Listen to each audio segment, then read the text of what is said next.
L'angoisse que j'avais, c'est de m'ennuyer. Et j'ai bien vu que la vie qui m'était promise, elle était trop petite. Que le cadre était trop fermé. Et donc, j'avais pas le rêve d'être président de la République tout de suite, mais j'avais, pas le rêve, la volonté de monter le plus haut possible. Et je peux vous donner ma parole d'honneur qu'il n'y en a pas un qui était capable de me dire non. Toute ma vie, on m'a dit « Tu vas trop vite, reste tranquille, c'est pas pour toi ». Et tous ceux qui m'ont dit « c'est trop tôt », c'est les mêmes que ceux qui m'ont dit « c'est trop tard ». Ne jamais écouter les conseils de ceux qui vous disent « c'est trop grand ». La vie se chargera de limer vos ambitions. Vous ne les limez pas vous-même. À fond. On part à fond et on accélère. C'est pas sûr que ça marche. Mais si vous faites ça, c'est certain que ça marchera. Et les conseils, et je vais vous dire les conseils, souvent les pires, c'est les conseils de ceux qui vous aiment. Parce que ceux qui vous aiment veulent vous protéger. Et pour vous protéger, ils appuient toujours sur la pédale du frein. Moi, j'adorais ma mère, qui n'est plus là, qui était vraiment merveilleuse, qui travaillait beaucoup, qui était seule. Elle pensait toujours que ça allait trop vite. Quand je suis devenu maire, elle m'a dit « Voilà, t'es tranquille ». Puis je suis devenu député. Ah, t'es content, là. Puis je suis devenu ministre. Je l'ai invité. C'est la première personne que j'ai invité à déjeuner. Ah, Nicolas, là. Tranquille. Et quand je suis arrivé à l'Élysée, il m'a dit « Enfin, là. » Je dis « Maman, il y a l'Europe. Il y a le monde. » Et c'est les gens qui vous aiment, qui, avec tout leur cœur, souvent, vous donnent pas un bon conseil. Vous avez la force en vous. Et si vous ne l'avez pas, personne ne l'aura pour vous. Si vous n'avez pas d'ambition pour vous, c'est pas le voisin qui l'aura pour vous. Voilà ce que je pense. Non, c'est ma vie. Après, on pourrait être tout à fait heureux de monter au sommet de l'Himalaya par la face nord en hiver. Mais il faut avoir des rêves. Il faut avoir des rêves quand on est jeune et quand on est adulte, il faut transformer ses rêves en réalité. Et la dernière chose que je veux vous dire, c'est qu'il faut aimer passionnément l'échec. Parce que si vous n'aimez pas l'échec, vous ne connaîtrez jamais le succès. Les grands échecs préparent les grands succès. Sans échec, c'est qu'il n'y a pas d'ambition, il n'y a pas de prise de risque, il n'y a pas de décision. J'ai beaucoup échoué dans ma vie. Je me souviens de tous mes échecs. Mes succès, je les ai complètement oubliés. Mais c'est les échecs qui ont construit les succès. Et ça vaut pour le président de la République comme pour toute autre personne. Il ne faut pas craindre l'échec. Ce que vous devez craindre, c'est de ne pas jouer votre carte. C'est de ne pas y aller. C'est d'avoir des regrets. Si vous avez envie de quelque chose, vous y allez à fond. Ça marche pas, vous tombez, vous vous relevez. Mandela a dit quelque chose de fantastique. Je ne perds jamais. Soit je gagne, soit j'apprends. Il n'y a rien de plus juste. Et je vous souhaite d'apprendre jusqu'à la dernière seconde de votre vie. J'ai pris de tous les patrons avec qui j'ai travaillé. Je leur ai pris tout. Je suis une éponge. Je les regardais faire. En me disant un jour, je serai à ta place, toi. Mais je n'avais pas un modèle avec une photo dans ma chambre. J'ai travaillé avec Chirac, je travaillais avec Juppé, je travaillais avec Séguin, je travaillais avec Giscard, je travaillais avec Mitterrand, je travaillais avec Balladur. De tous, j'ai pris. Et de tous, je me suis dit, je veux être mieux que toi. C'est pas de l'arrogance, mais il faut de la confiance. Il ne faut pas regarder comme le cobra charmé par le charmeur de serpent. Il faut apprendre. Et ça m'a beaucoup aidé. De tout, j'ai appris, y compris de ce que j'aime pas chez eux. J'ai appris de Chirac l'énergie. J'ai appris de Balladur les dossiers. J'ai appris de Giscard la précision. J'ai appris de Mitterrand la royauté.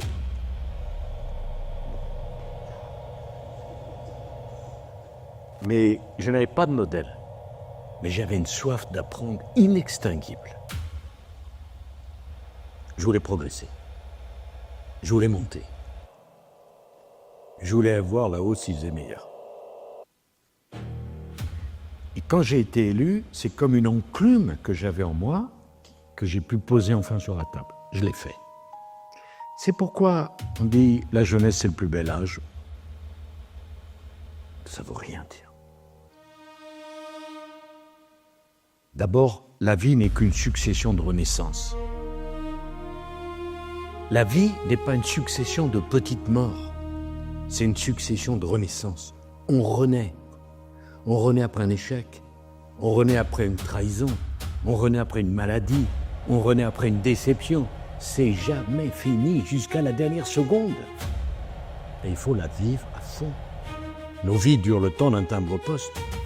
Mais on fait comme si on était éternel. C'est la seule façon de vivre. Tout le reste, c'est bullshit. Tout le reste, c'est rien. Aimer la vie. En profiter à fond. Jouer à fond ses cartes. Et ça, c'est pas décevant. Alors vous aurez des épreuves. Des divorces. Des échecs. Des déceptions. Des humiliations. Faites-en une énergie. Tout au service de l'énergie. Et on renaît. Vous savez, c'est la fin du livre merveilleux Crimes et Châtiments de Dostoïevski. Le héros Raskolnikov dit « Ainsi commença la lente mais certaine renaissance de Raskolnikov. » On renaît. Jusqu'au bout. Renaître.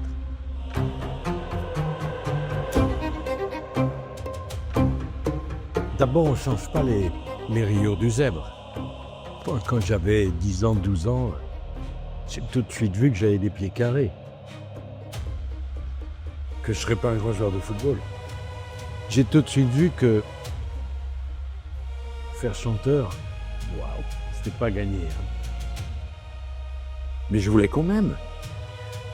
Je voulais aimer. Je voulais partager.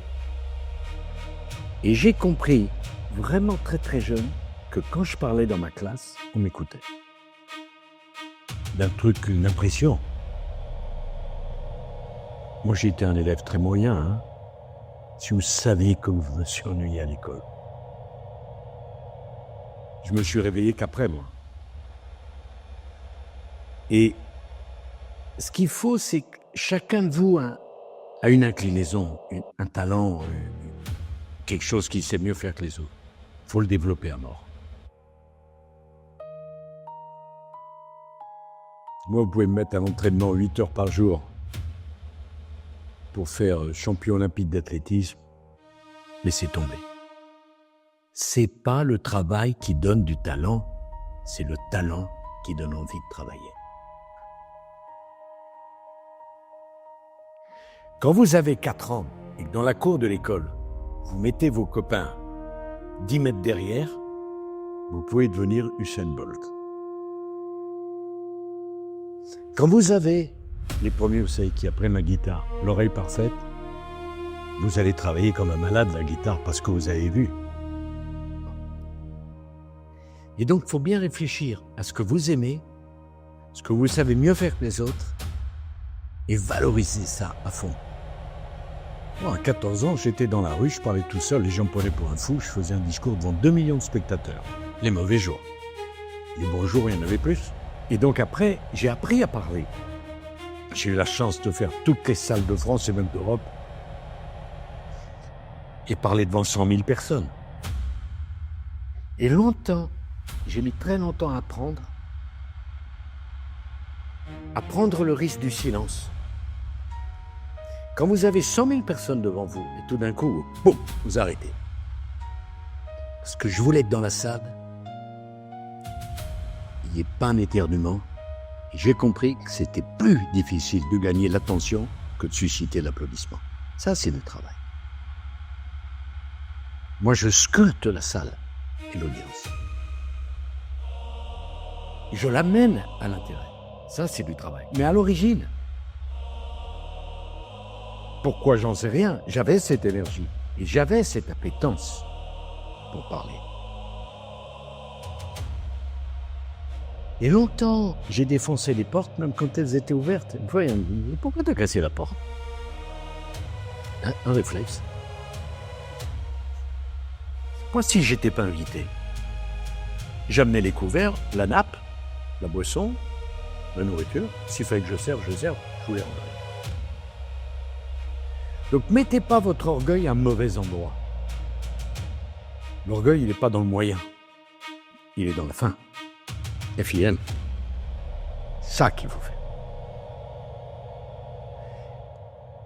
Après, d'où ça vient tout ça? Pourquoi on l'a? Pourquoi on l'a pas? Tout le monde a des atouts. Pour l'un, c'est la tête, pour l'autre, c'est le physique, pour le troisième, c'est la parole, pour le quatrième, c'est la sensibilité. Tout le monde a un atout. Allez chercher et développez-le. Vous êtes votre propre diamant. Allez chercher ça et façonnez. Voilà ce que je pense. Moi, j'ai pas eu d'exemple, j'ai pas eu de mentor, j'ai pas eu un prof qui m'a charmé, mais j'avais en moi quelque chose. C'est une maladie. Quand j'ai décidé de me présenter à la mairie de nuit, j'avais pas 28 ans. Toute ma famille s'est réunie. N'y va pas, ils vont te tuer. J'ai quitté la table. Je ne leur ai réadressé la parole qu'une fois élu. Ils m'aimaient. Je veux dire quelque chose de très personnel. Quand j'ai divorcé d'avec Cécilia, en octobre 2007, moi je l'ai subi. Et ma pauvre mère m'a dit, je t'ai pris en main publique. L'amour, c'est fini.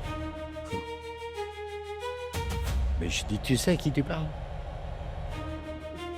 Un mois après, je rencontrais Carla que je n'avais jamais vue. 2 mois et demi après, on était mariés. Je suis un type qui prend les décisions. Rien n'était perdu. Rien. Et bien moi, je vous dis une chose. Tous, vous allez avoir des déceptions personnelles et amoureuses. Alors, si vous n'en avez pas, moi, je ne veux pas être votre copain.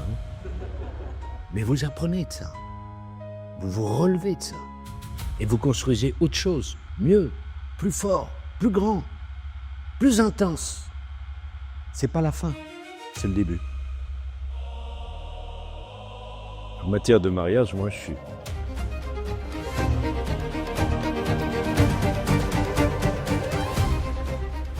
Et vous voyez ce que j'ai appris de Mitterrand, comme de Chirac d'ailleurs. En les voyant, parce que moi j'étais ministre aussi de Mitterrand pour la cohabitation, pendant la cohabitation à l'époque de Balladur. En les voyant, je me disais, si un jour je suis président, je veux être un homme vivant. Je veux pas être une statue de sel. Et être sentimental, mais c'est un atout. Des cœurs froids, des personnalités froides, vous en rencontrez les pauvres. Quand ça fait mal, il faut le dire. Quand ça fait du bien, il faut le dire. Il faut vivre. Vivre. Il y a 2 choses importantes dans la vie, il n'y en a pas 3. Aimer et travailler. Travailler et aimer. On est fait, nous les êtres humains, pour ça. Travailler et aimer et travailler. Il n'y a rien d'autre. Et il ne faut pas opposer l'un à l'autre. Parce que qu'est-ce qu'elle vaut, votre vie professionnelle, s'il n'y a pas d'amour, il n'y a pas de sentiment? Si vous n'aimez pas les gens avec qui vous bossez? Et qu'est-ce qui vaut votre amour si c'est 40 ans à se regarder dans le blanc des yeux, enfermé dans une chambre? Même avec des performances physiques importantes, on peut s'habituer. Aimer et travailler. Freud a dit quelque chose de très intelligent. Si tu n'as pas de problème pour travailler et si tu n'as pas de problème pour aimer, tu n'as pas besoin de psychanalyse. Je n'ai pas besoin de psychanalyse. Donc oui, il faut des sentiments. Vous n'avez pas 2 vies. Vous n'avez pas une vie au travail et une vie à la maison. Vous avez une vie. Vous êtes à la fois une professionnelle et une amoureuse, une mère de famille, ou une fiancée, ou un petit ami, ou ce que vous voulez. Les deux. Ah oui, vraiment. Non, les sentiments, c'est très important. Moi, on m'a beaucoup moqué pour ça. Hein. Quand j'ai dit Carla, moi, c'est du sérieux, un truc comme ça. Moi, je veux un truc. Je préfère qu'on me moque parce que Carla et moi, c'est du sérieux que d'être piqué à la rue du Cirque. Les sentiments.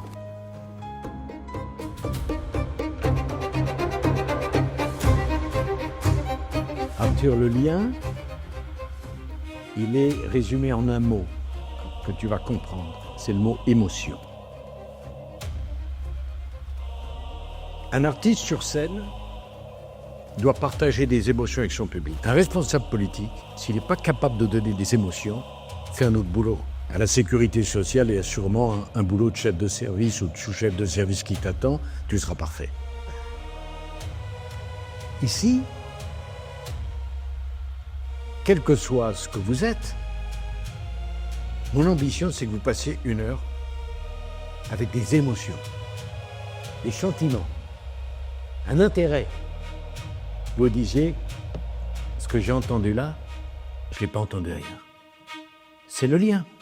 Quand je parlais, j'ai fait 4 fois Bercy, 6 fois l'Olympia, 10 fois le Palais des Sports.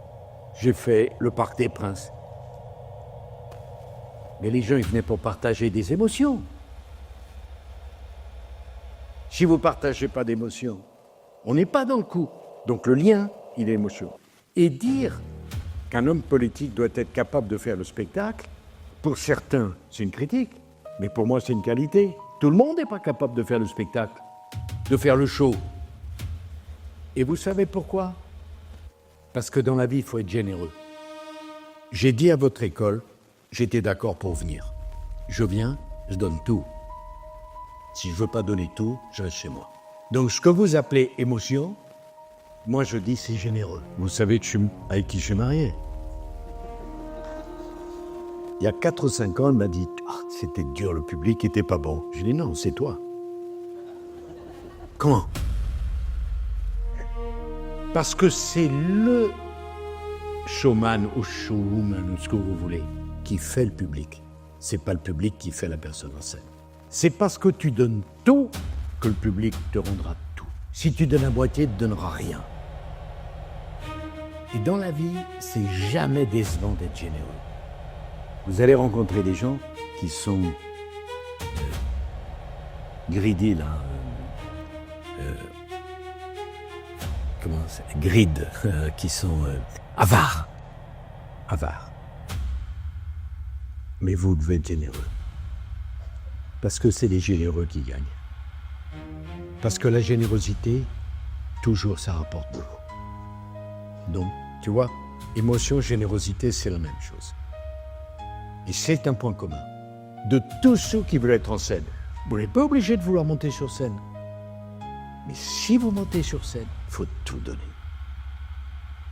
Si vous ne donnez pas tout, c'est la légitimité, votre légitimité d'être en scène, qui est mise en cause. Je comprends très bien que...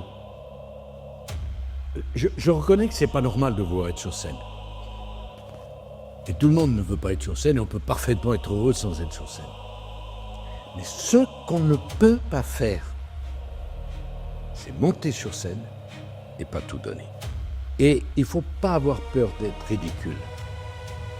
Parce qu'entre le sublime et le ridicule, il y a 1 demi-millimètre. Et parfois, j'ai tutoyé l'abîme. Ça, c'est difficile. Si vous ne prenez pas de risque de tout donner, vous ne serez pas bon. Et parfois, on peut dépasser la barrière et on tombe dans le ridicule. OK. Donc, quand j'ai été investi à la porte de Versailles le 14 janvier 2007, il y avait 80 000 personnes dans la salle. Moi, j'ai écrit mon discours et j'ai scandé. D'abord, j'ai commencé « Moi, petit Français de s'en mêler ». Ça pouvait être ridicule.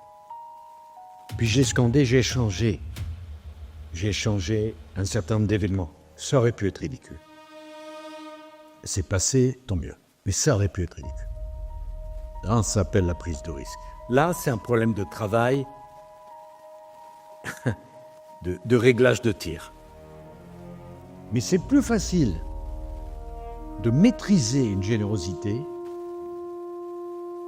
que de la créer facticement. Le botox, ça marche pas, la fausse générosité non plus.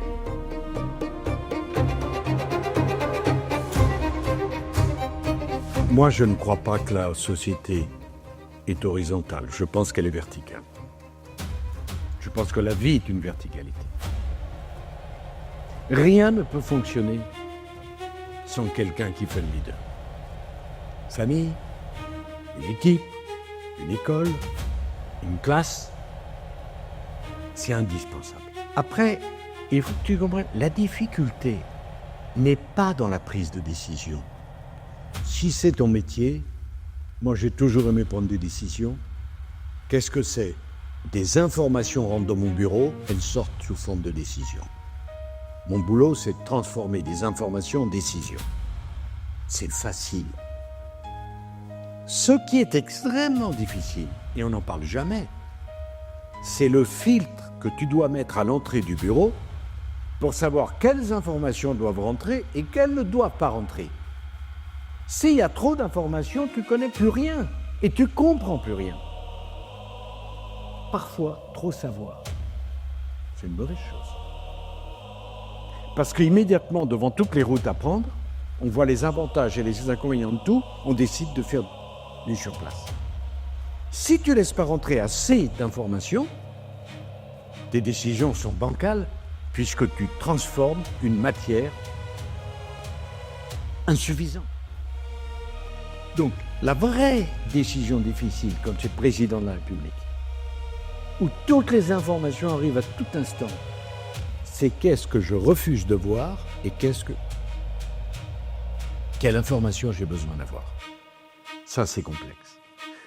Parce que le filtre est très difficile, il doit être très ferme, et les gens qui vont faire le tri des informations autour de toi, c'est capital.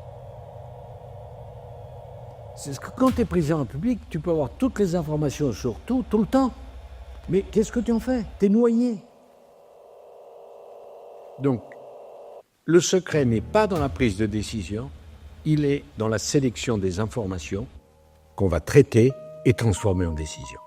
Ça passe par de l'expérience pour savoir ce dont on a besoin comme information et naturellement dans l'équipe des gens qui vont t'entourer, d'avoir les meilleurs professionnels possibles, même si on se trompe forcément.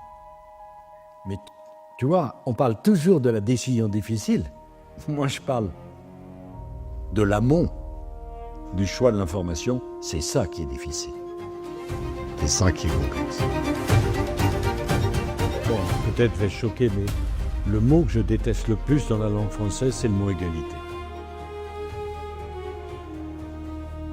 Et le mot que je préfère le plus dans la langue française, c'est le mot différence. J'aime la différence. J'aime les gens différents. Je suis différent. J'ai pas fait l'ENA.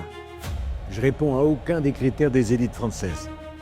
Je les ai digérés et dirigés.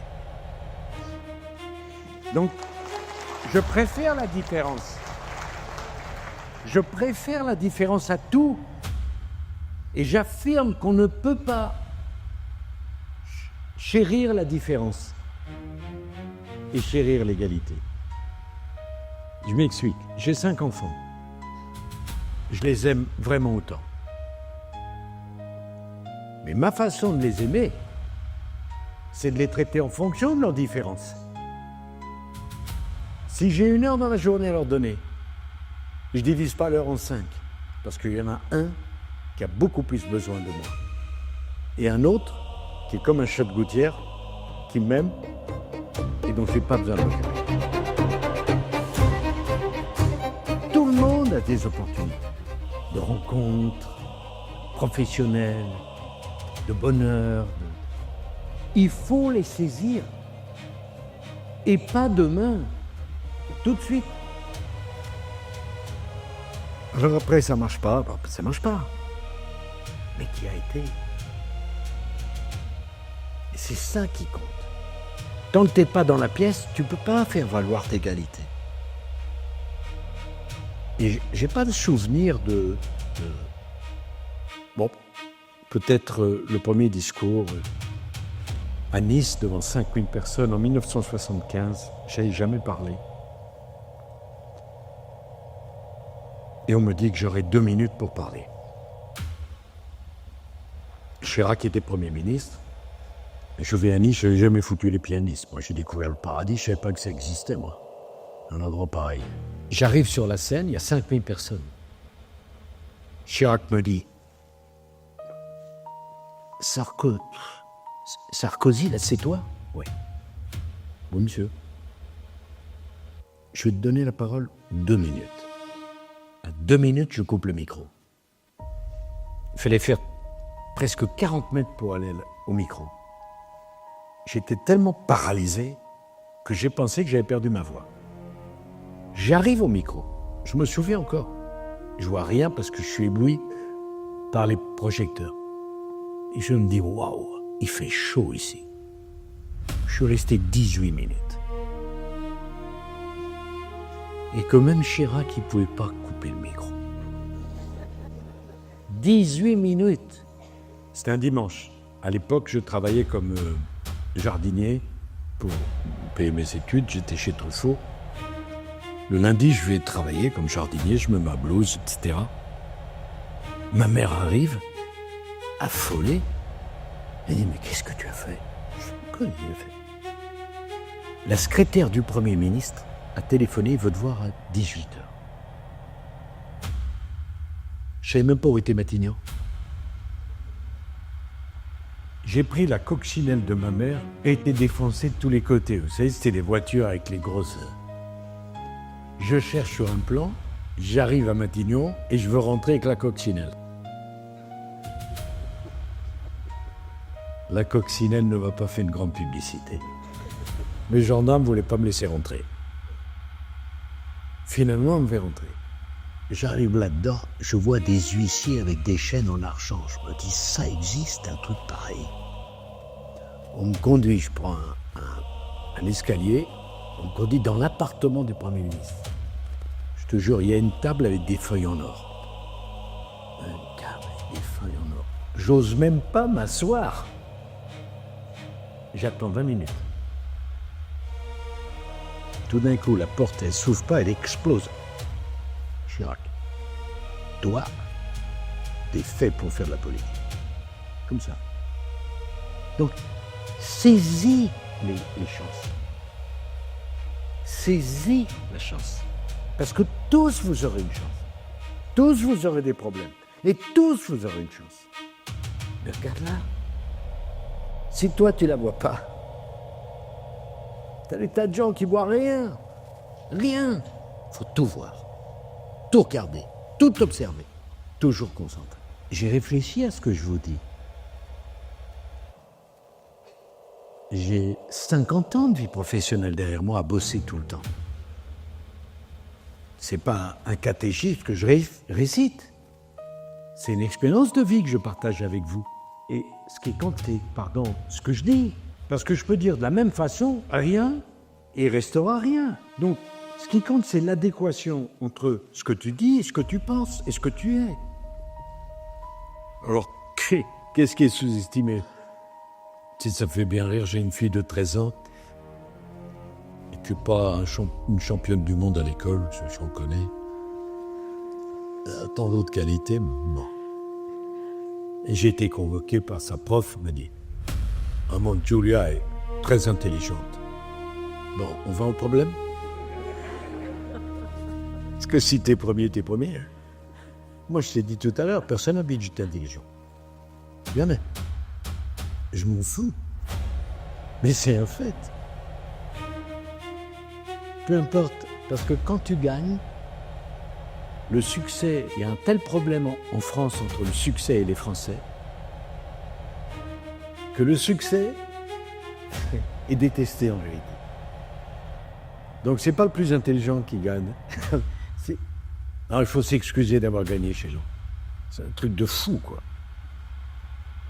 Il faut s'excuser en permanence d'avoir gagné de l'argent, d'avoir de l'ambition, de vouloir avoir une grande vie. C'est insupportable. Pour moi, c'est insupportable. Tu comprends ça? C'est insupportable. Moi, je crois qu'on mérite, au travail, au sentiment. Je ne crois pas au nivellement.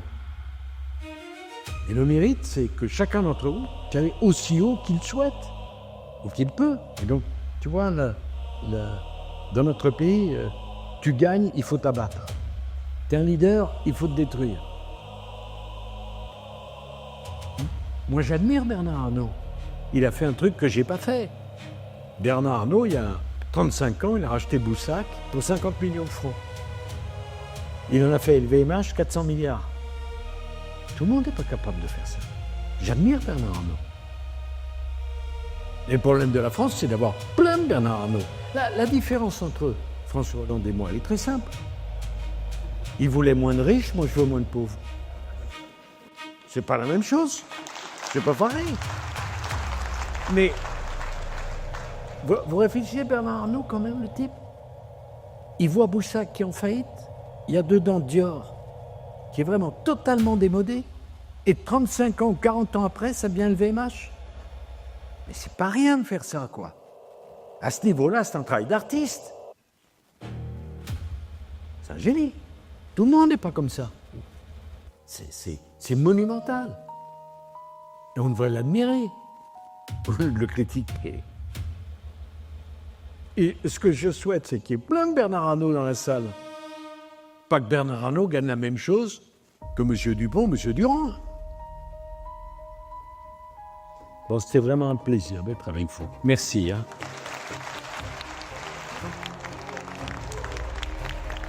Et bonne chance, hein.